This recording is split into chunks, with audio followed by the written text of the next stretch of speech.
오늘은 하늘의 양식이라는 제목을 가지고 말씀을 나누어 보려고 합니다. 여러분 점심도 안 드셨을 텐데 저녁에 뭐가 드시고 싶으세요? 혹시 어저께 밤부터 내일 저녁엔 이거 먹었으면 좋겠다라고 생각하신 그런 음식이 혹시 있으십니까? 보통 대부분의 사람들은 이 저녁 시간에 가장 좋은 것을 먹고 많이 먹는 그런 습관들을 많이 가지고 있습니다. 그런데 사실상 건강을 위해서는 아침을 황제처럼 먹고 저녁을 어떻게 먹으라고 그러죠? 거지같이 먹으라고 한 말이 기억납니다. 그럼에도 불구하고 제가 하나 질문하고 싶은 건, 여러분 오늘 저녁에 뭐가 드시고 싶으십니까? 스테이크? 갈비찜? 불고기? 남편이 해준 밥? 반응하시네 이건. 김치찌개? 스시와 사시미? 해물 파스타? 냉면? 잔치국수? 된장찌개? 우리 이런 것들을 사실상 생각하면서 먹으려고 하죠. 좀 바보스러운 질문이지만 여러분, 우리가 왜 먹어야 합니까? 또 왜 매일 먹어야 합니까? 주부들의 많은 고민 중에 하나가 저녁엔 뭘 먹지? 아침엔 뭘 먹지? 점심엔 뭘 먹지라고 하시는 분들을 들어본 적이 있는데요. 그런데 왜 세 번 누가 먹으라고 가르쳐 줬습니까? 고려대학교의 윤재민 교수님이 조사하신 게 있는데, 우리나라 서민들이 하루 세 끼를 먹었던 것이 70년대 후반부터라고 합니다. 그러니 70년대 이전에는 그래서 인사도 이렇게 했다라는 거예요. 사람을 만나면 식사는 하셨습니까? 그렇게 물어보는 시대에 살았던 적이 있고, 사실 우리가 살아가는 시대는 뭐 밥을 굶는 시대에 살고 있다라고 생각하지는 않지만, 그래도 여전히 이 미국 땅에서도 머저리티인 백인들도 식사를 못하는 아이들이 있고 그런 가정들이 있어요. 그래서 그 대부분의 사람들은 요즘은 없어서가 아니라 건강을 위해서 일일 일식 하시는 분도 있고, 두 끼만 드시는 분도 있고, 또 세 끼를 그냥 드시는 분도 있고, 또 원하시면 네 끼, 다섯 끼, 여섯 끼도 드실 수가 있습니다. 자신의 선택으로 충분히 하루를 살아갈 수 있는 양을 드시게 되는 것이죠. 그렇기 때문에 우리가 정말 살아가기 위해서는 하루에 적당량의 양식을 먹어야 한다는 거예요. 즉 육의 양식이 우리에게 필요하다는 것이죠. 사람이 살아갈 수 있는 정도의 양은 먹어야 우리가 살 수 있습니다. 충분히 먹지 않으면 죽을 수도 있고 몸의 건강을 해칠 수도 있습니다. 사람은 살기 위해서 먹습니다. 음식을 먹는다는 것은 아주 인간이 해야 할 기본적이며 자연스러운 행동입니다. 그래서 우리는요, 하루에 적당한 양의 육의 양식과 영의 양식도 먹어야 합니다. 그런데 이런 자연스러운 양식, 이걸 먹어야 되는 행동에 우리가 제재를 좀 당하면, 그러니까 이런 자연스러운 행동을 할 수 없으면 사람들은 조금씩 나쁜 성향들을 보입니다. 그리고 어떤 분들은 배가 고프면 좀 난폭해지시는 분들이 있어요. 근데 먹을 것을 해결하고 나면 배가 부르면 사람들이 조용해지고 온순해지기도 합니다. 근데 금방 말씀드린 것처럼 배고프면 나쁜 성격이 나오는 분들이 있어요. 배고프면 신경질 내시는 분들이 있어요. 아마 혹시 여러분 주위에서 배가만 고프면 화내시는 분 혹시 경험해 보신 적 있습니까? 전 저희 아버지가 그러셨어요. 저희 아버지가 화낼 때가, 네? 아들이 신경질 내요? 아버지가 갑자기 화를 내시는데 왜 화를 내시는지 몰랐어요. 알고 보니까 시장하시면 그렇게 화를 내시더라고요. 그런데 놀랍게도 육적으로도 먹지 못하면 우리의 나쁜 성향들이 나오는데, 영적으로도 이게 마찬가지라는 거예요. 영적으로도 갈급하고 배고프면 영적 나쁜 모습이 보이게 나타나기 시작한다는 거예요. 반면 영적으로 잘 먹어서 충만하게 되고 은혜를 받게 되면 하나님께서 주신 이 은혜가 흘러나온다라는 것이죠. 그래서 은혜를 베풀고 긍휼을 베풀고 자비를 베풀게 되는 그런 모습을 자연스럽게 띈다라는 것이에요. 구약의 이스라엘의 백성들이 광야에 살 때 모습을 보면 우리가 이것을 좀 더 이해할 수 있습니다. 광야 시절에 이스라엘 사람들에게 하나님이 주셨던 음식이 있었습니다. 뭐였죠? 만나죠. 오늘 본문에서 이스라엘 백성이 만나를 먹었다라고 예수님이 말씀하셨습니다. 이 만나는 모세가 이스라엘 백성을 애굽에서 데리고 나와서 엘림을 떠나 그 엘림과 그 시내산 사이에 있는 신광야에 이르렀을 때 출애굽기 16장 1절과 2절에 이것을 기록하고 있는데 이스라엘에서 나온 지 둘째 달 15째 되는 날이라고 기록하고 있어요. 이 날짜를 계산해 보면 민수기 날짜에 1월 15일 날 애굽에서 나왔다고 하니까 계산해 보면 한 달 정도가 됐다는 거예요. 애굽에서 나온 지 한 달 되었다고 기록하고 있는데 그 장면을 출애굽기 16장 3절이 담고 있어요. 그것을 한번 같이 읽어보도록 하겠습니다. 같이 읽어요. 이스라엘 자손이 그들에게 이르되 우리가 애굽 땅에서 고기 가마 곁에 앉아 있던 때와 떡을 배불리 먹던 때에 여호와의 손에 죽었더라면 좋을 것을 너희가 이 광야로 우리를 인도해 내어 이 온 회중이 줄여 죽게 하는도다. 애굽에서 떠난 지 한 달 광야 삶 속에서 이스라엘 사람들은 불평하기 시작해요. 원망하기 시작해요. 야, 우리가 애굽 땅에서 그 고기가마 옆에서 밥이라도 실컷 먹고 배불리 먹다가 그 재앙이 임할 때 죽었던 게 훨씬 낫지 않았겠느냐. 왜 우리들을 이 광야로 끌고 나와서 여기서 배고픔에 죽게 하려고 하는 것이냐라고 원망한다라는 것이에요. 이 이스라엘 사람들을 조금 이해해 보면 이렇다는 거예요. 한 달밖에 안 됐지만 나온 수가 장정 60만, 가족을 포함하면 엄청난 숫자가 나왔다라는 거예요. 애굽에서 떠날 때 준비해 갖고 나온 음식은 한 달이면 다 소요할 수 있는 인원이었다라는 거예요. 그러기에 이제 먹을 것 없는 것에 대해서, 배고픔에 대해서 하나님을 원망하기 시작했다라는 거예요.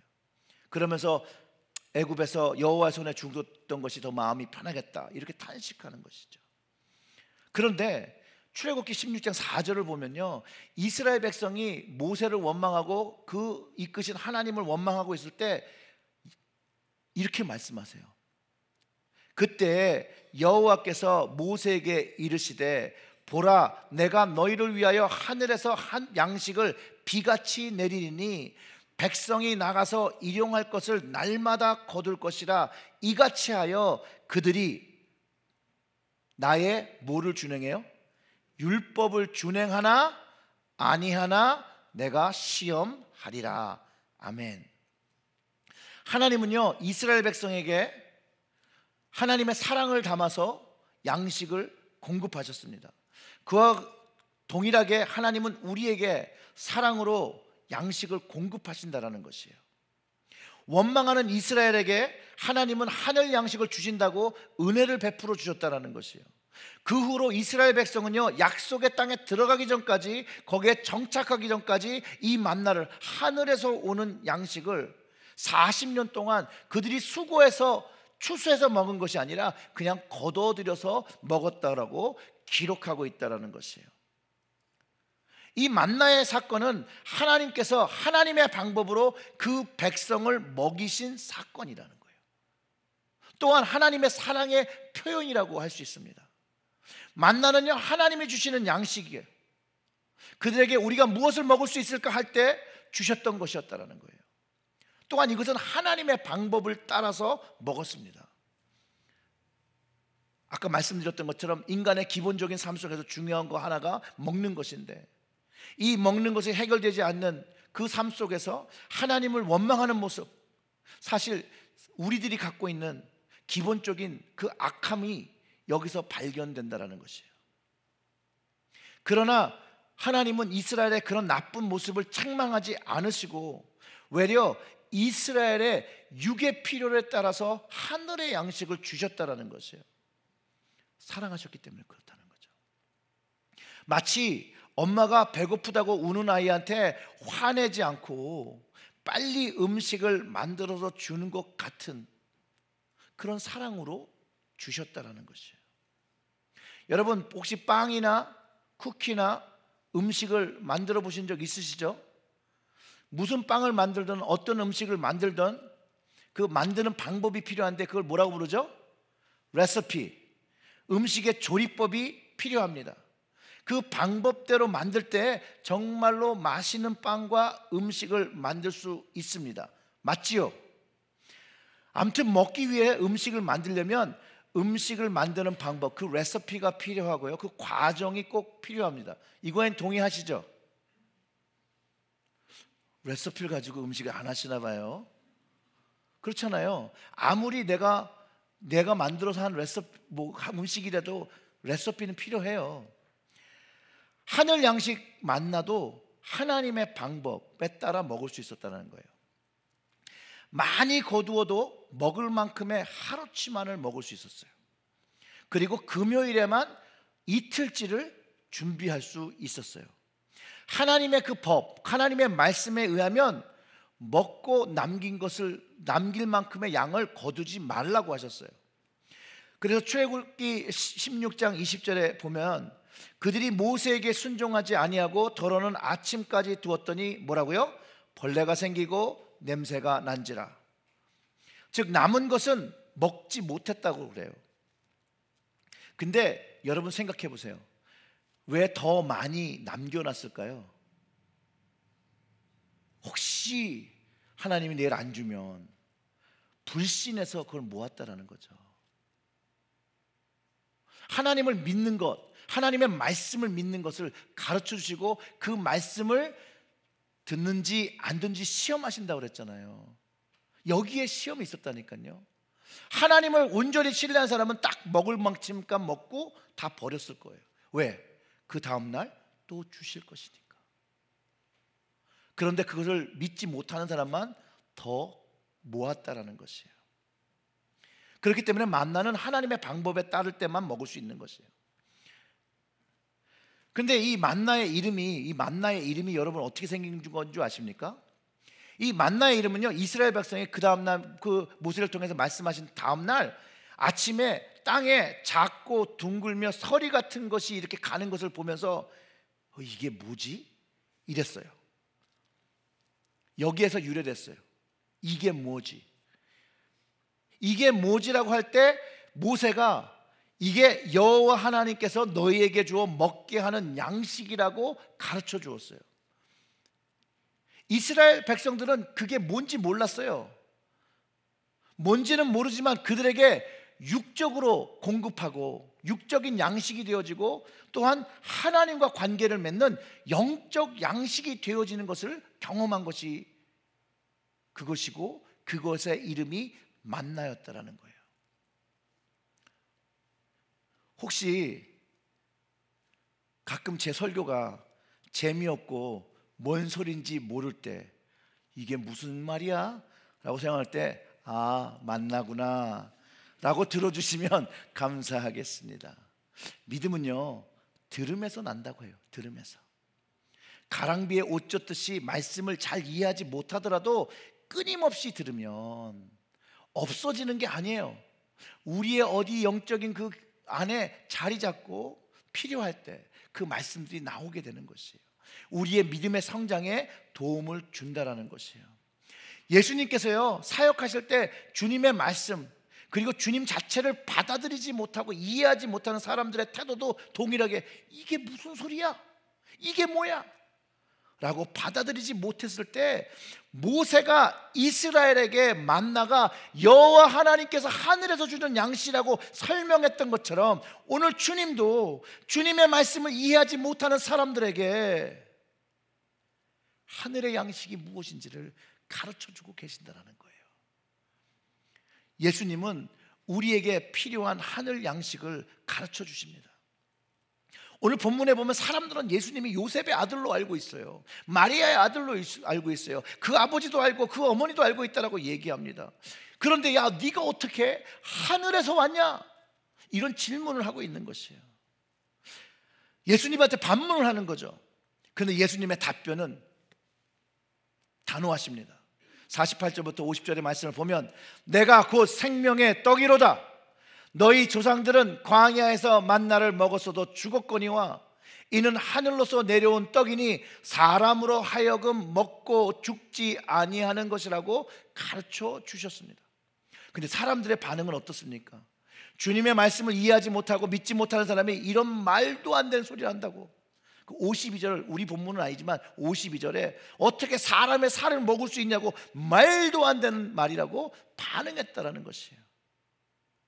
근데 이 사람들이요, 예수님의 기적을 보았던 사람들이에요. 예수님께서 치유하는 그 권능을 보인 것을 경험했던 사람들이에요. 예수님의 권위 있는 가르침도 들었던 사람들이에요. 이들은 보고 듣고 경험했는데 이 사람들은 한 가지 안 한 게 있어요. 뭐요?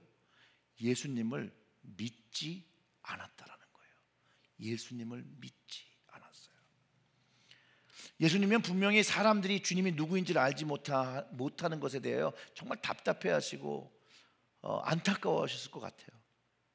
그리고 예수님은 만나가 하늘에서 하나님께서 보내주셨던 것처럼 자신도 하나님이 보내셔서 하나님의 뜻을 알게 한다라고 가르쳐주고 있다는 것이에요. 왜냐하면 사람들이 만나는 무엇이고 어디서 온 것을 알고 있기 때문에, 그들의 전통과 율법에 따르면 그들은 만나가 무엇인지 반드시 알아야 합니다. 그렇기 때문에 이 만나라는 것을 통해서 이 만나가 하늘에서 온 것처럼 이 이스라엘 백성들에게 오셔서 하나님께서 먹이셨던 것, 그것처럼 예수님도 하나님의 뜻으로 이곳에 오신 것을 설명하기 위해서 생명의 떡이라는 말씀을 주고 계시다라는 거예요. 여러분, 하나님의 언약궤가 뭔지 아시죠? 그 안에 무엇이 들었습니까? 1부, 2부, 3부 다 중얼거리시네. 담대히 얘기하세요. 뭐가 들었어요? 뒤쪽은 굉장히 지혜롭게 대답했고요. 자, 히브리서 9장 4절의 말씀을 같이 보겠습니다. 자, 다 같이 읽죠. 금향로와 사면을 금으로 싼 언약궤가 있고 그 안에 만나를 담은 금항아리와 아론의 싹 난 지팡이와 언약의 비석들이 들어있다고 합니다.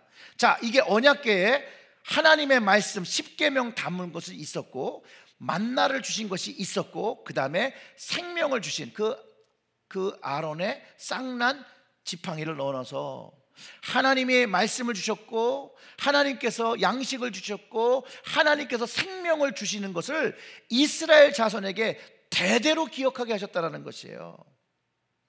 그러면서 예수님께서 이스라엘 백성에게 자신이 생명의 떡이라고 소개하고 있다는 거예요. 그리고 광야 때 먹었던 그 떡과 그 하늘의 떡과 예수님이 주시는 떡은 다르다는 것을 가르쳐 주기 시작합니다. 그래서 그 49절을 다시 보면 너희 조상들은 광야에서 만나를 먹어서도 죽었거니와 이는 하늘로서 내려온 떡이니 사람으로 하여금 먹고 죽지 아니하게 하는 것이라 라고 했어요. 만나를 먹은 조상들은 다 죽었지만 하늘로부터 온 떡, 그 떡을 먹은 사람은 죽지 않고 영생할 수 있다라고, 영생의 길이 있다고 가르쳐주고 있다는 것이에요. 사람이 가장 기본적으로 해야 하는 것이 먹는 것이라고 얘기했죠. 사람은 먹어야 하고 음식을 먹기 위하여 그 음식을 만드는 방법을 배워야 한다고 그랬죠. 그래서 예수님이 어떻게 하면 영원한 생명을 위한 음식을 얻는 방법을 가르쳐 주시는 것이에요. 바로 이것이 하나님의 사랑의 방법으로 준비된 것을 이야기하고요, 그러면서 하나님이 나는 생명의 떡이라고 선포하셨다는 거예요.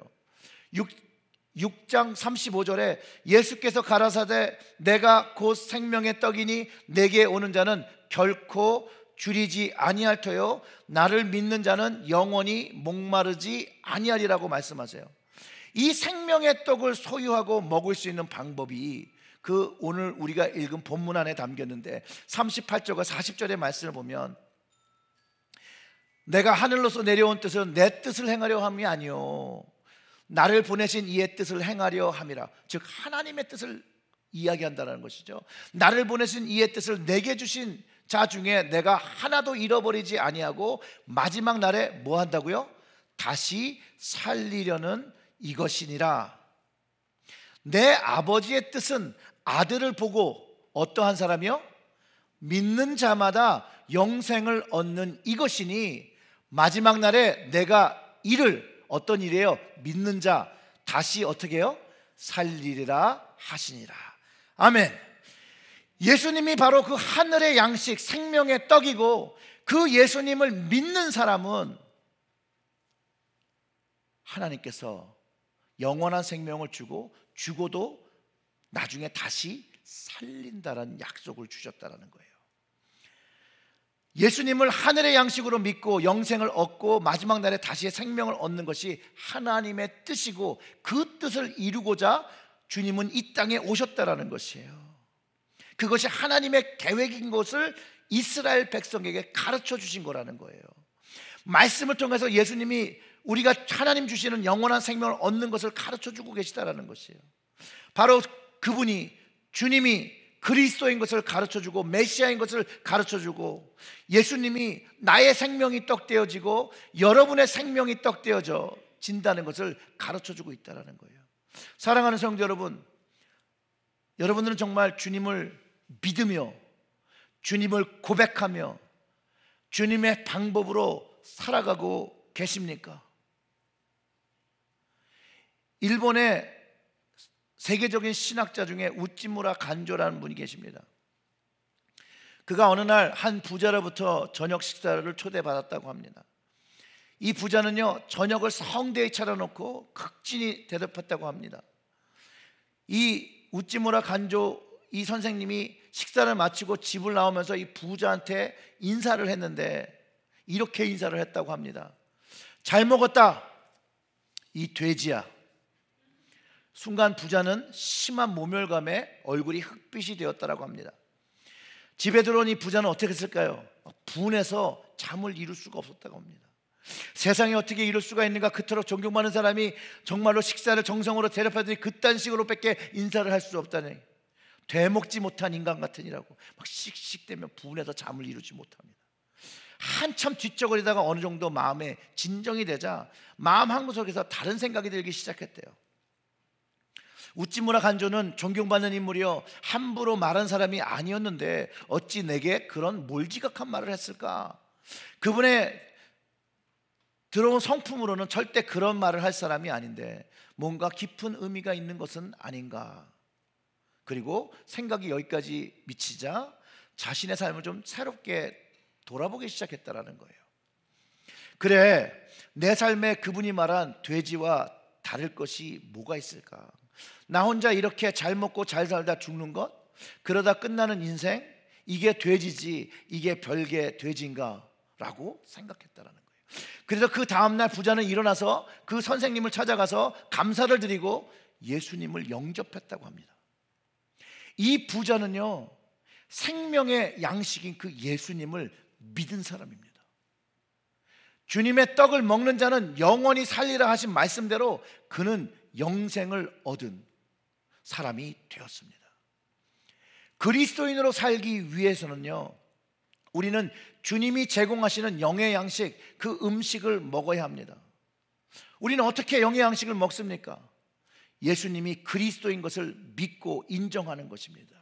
예수님이 하나님 아버지께서 보내신 분인 걸 믿는 것입니다. 그 아버지의 뜻을 믿는 것입니다. 그 아버지의 뜻은 아들을 보고 믿는 자마다 영생을 얻고 마지막 날에 다시 살린다고 하셨다는 것이에요. 여러분, 광야에서 이스라엘 백성은요, 만나 없이 40년을 살 수가 없었습니다. 이스라엘 백성은요, 만나 없이 약속의 땅에 다다르지 못했습니다. 우리 역시 생명의 떡이신 예수님 없이 살 수 없습니다. 주님은 우리의 양식입니다.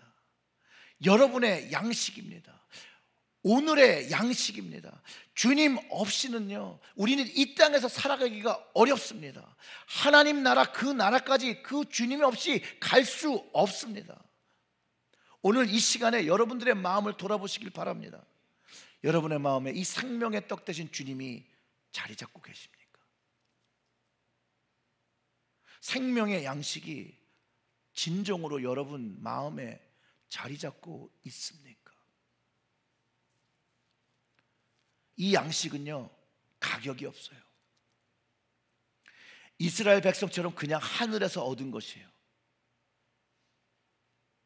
가격이 없다고 해서 여러분 귀중하지 않은 것이 아니에요. 싼 것이 아니에요.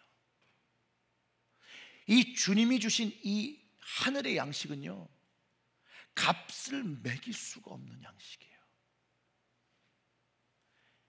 이 값을 매길 수 없는 양식을 그저 주시기 위해서 주님은 모진 고통을 다 당하셨다라는 거예요. 십자가를 지셨다라는 것이에요. 주님이 전심으로 온 마음을 다해서 사랑을 담아서 열정을 담아서 그 유일한 방법으로 마음으로 하나님의 방법을 택해서 순종해서 생명의 떡이 되셨다라는 거예요. 생명의 떡이 되기, 생명의 떡을 우리에게 주시기 위해서 주님은 십자가와 죽음과 부활이라는 레시피를 사용하셨다라는 거예요. 그 레시피로 우리에게 생명의 떡을 주셨어요. 그런데 우리는 이 귀한 선물을 어떻게 취급하고 있습니까? 아직도 많은 사람들이 이 주님의 귀한 선물의 가치를 알지 모르고 살아갑니다. 사람들이 예수님을 여전히 무시하고 여전히 예수님을 믿지 않습니다. 그럼에도 불구하고 예수님은 이렇게 말합니다. 나는 생명의 떡이라. 오늘 본문에 선포된 것처럼 이는 하늘로서 내려오는 떡이니 사람으로 하여금 먹고 죽지 아니하게 하는 것이라. 나는 하늘로서 내려온 산떡이니 사람이 이 떡을 먹으면 영생하리라. 나의 줄 떡은 곧 세상의 생명을 위한 내 살이로라 하시니라. 이렇게 말씀하셨다는 거예요.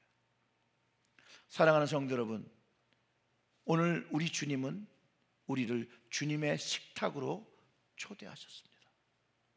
요한복음 6장 55절부터 58절의 말씀은 내 살은 참된 양식이요 내 피는 참된 음료로다. 내 살을 먹고 내 피를 마시는 자는 내 안에 거하고 나도 그 안에 거하나니 살아계신 아버지께서 나를 보내심에 내가 아버지로 인하여 사는 것 같이 나를 먹는 그 사람도 어떻게 해요? 나로 말미암아 살리라. 58절의 말씀은 이렇게 얘기합니다. 우리 다 같이 읽어보겠습니다. 이것은 하늘에서 내려온 떡이니 조상들이 먹고도 죽은 것 그것과 같지 아니하며 이 떡을 먹는 자는 어떻게 해요? 영원히 살리라. 여러분, 이 생명의 떡을 소유하며 누리며 살아가길 원하십니까? 그렇다면 자기 자신을 내려놓고 예수님을 간절히 붙들고 그리고 주님께 부르짖어야 합니다. 뭘 부르짖냐면 주님, 나의 삶을 이끌어 주세요. 나에게 주인 되어서 내 삶을 이끌어 주세요. 그리고 나만이 아는 내 마음속에 가장 깊은 마음의 중심으로 주님을 모시는 거예요. 그리고 그것을 보여드리는 것이에요. 그리고 그곳에 있는 것들을 가지고 주님께 이야기하는 거예요. 회개하는 것이에요. 그럼 주님이 무엇을 바꿔야 될지, 무엇을 해야 할지를 말씀하기 시작하십니다. 생명의 떡을 가지며 날마다 살아가기 위해서는 예수님의 말씀이 늘 날마다의 삶 속에 우리에게 있어야 된다는 거예요. 바로 우리의 영적 삶을 위해서, 영원한 삶을 위해서 우리는 오늘의 양식을 먹어야 합니다. 많이 먹어도 돼요. 하지만 여러분이 영에 살 수 있을 만큼은 먹어야 된다는 거예요. 나의 영이 적어도 살아갈 수 있는 만큼들은 드셔야 한다는 거예요. 그 양식을 가지시기를 주님의 이름으로 축원합니다. 오직 예수님이에요. 오직 예수님을 통해서 참된 구원과 영생의 비밀을 경험하게 되는 것입니다. No other way. 다른 길은 없습니다. 오직 예수님만. 예수님께로 나오셔서 그 길을 누리시기를 주님의 이름으로 축원합니다. 우리 다 같이 기도하겠습니다.